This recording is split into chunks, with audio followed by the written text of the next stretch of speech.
I never thought the door to my own home would be locked against me. I never expected that the person I trusted with my future would treat me like a total stranger. It all started 2 years ago, when my wife, Sarah, and I decided to buy our first house.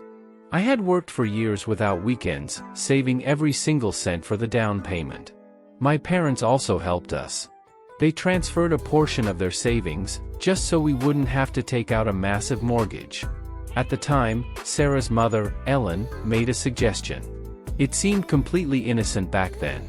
She said that since Sarah wasn't working, it would be better to add her own name to the property documents as a guarantor.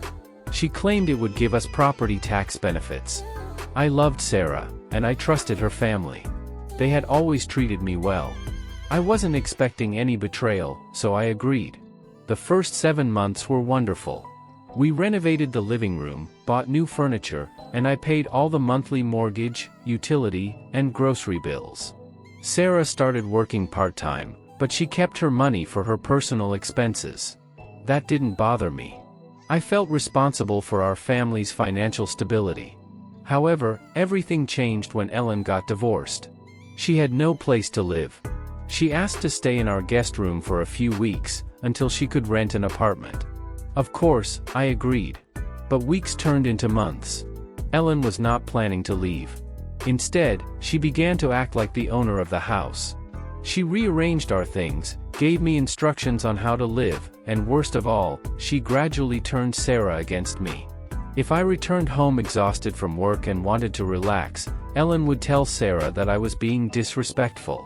If I tried to discuss Ellen moving out, Sarah would immediately defend her mother. She called me cruel and heartless. Slowly, I began to feel like a complete guest in my own home. The breaking point came last month. I had to leave for a 3-day business trip. Before leaving, Sarah and I argued again. I had just found out that behind my back, she transferred money from my savings account to her mother for personal expenses. Tension was high, but I hoped we could talk calmly after I returned. 3 days later, I came home in the evening. I tried to open the front door, but the key wouldn't turn.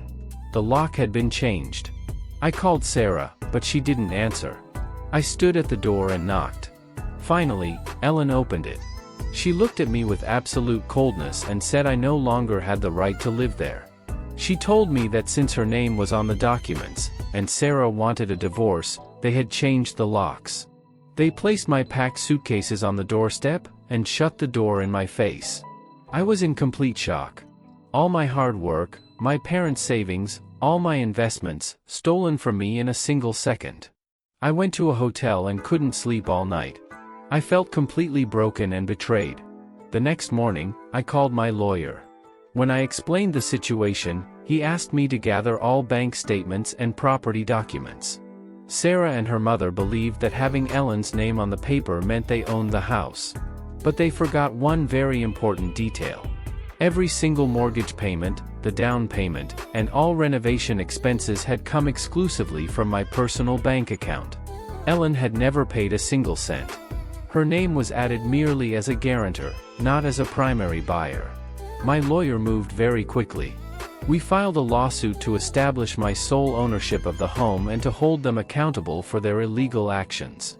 Additionally, I presented all the evidence showing that Sarah had taken my savings without my consent. When Sarah and her mother received the court summons, their confidence vanished instantly. Sarah started calling me, crying hysterically. She said she had made a mistake, that her mother had forced her into it, and that she wanted to save our marriage. She even offered to kick her mother out, as long as I withdrew the lawsuit. But I had already seen their true faces. I realized Sarah wanted to come back not for me, but for the house and financial security. The court ruled entirely in my favor. I proved that I had fully funded the property, so the house was awarded solely to me. The court ordered Ellen and Sarah to vacate the premises within 30 days and to repay every cent of the savings they took illegally. On the day they were packing their things, I was standing in the yard. Ellen wouldn't even look me in the eye. Sarah tried to approach me one last time, but I simply walked away.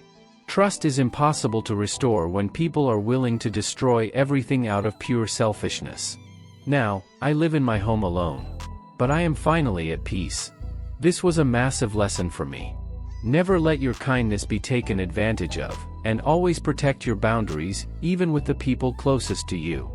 However, the story did not end with the court's decision.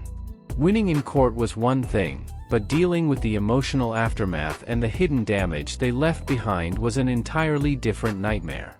A few days after Sarah and her mother officially vacated the property, I finally got the keys back.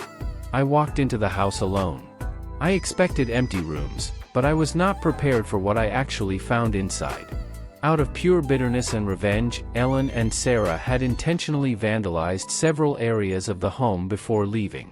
The living room walls, which I had personally painted just a year ago, were covered in deep scratches. In the kitchen, they had disconnected the plumbing under the sink. This caused water to leak continuously onto the wooden floor for days, while I was staying at the hotel. The floorboards were completely warped and ruined. They had also taken every single piece of furniture that I had paid for, leaving behind only trash and broken light fixtures. Standing in the middle of that ruined kitchen, surrounded by the mess they created, I felt a new wave of anger. But this time, I didn't cry. I didn't feel broken anymore.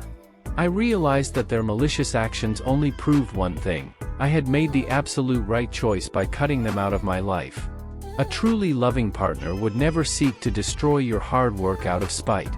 I immediately called my lawyer back and invited him to inspect the property.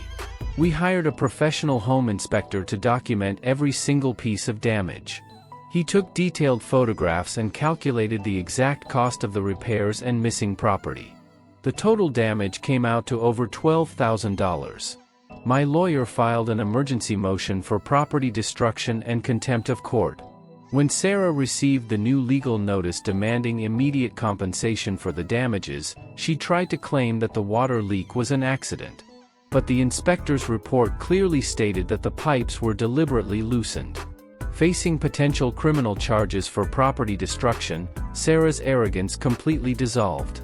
Her mother tried to blame Sarah, and Sarah tried to blame her mother. Their toxic dynamic completely imploded under the pressure of real legal consequences. Within 2 weeks, Sarah's attorney reached out to settle out of court.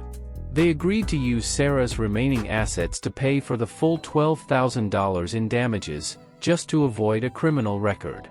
Over the next 2 months, I spent my weekends repairing the house. I fixed the plumbing, laid down new flooring, and repainted the walls myself. Transforming the space became a therapeutic process for me.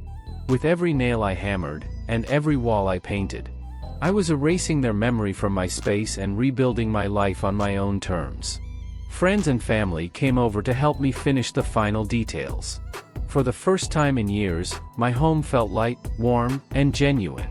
Looking back at everything, I lost a relationship, but I regained my peace, my self-respect, and my independence. Sometimes, losing people who take advantage of you is not a loss at all. It is the greatest victory you could ever achieve.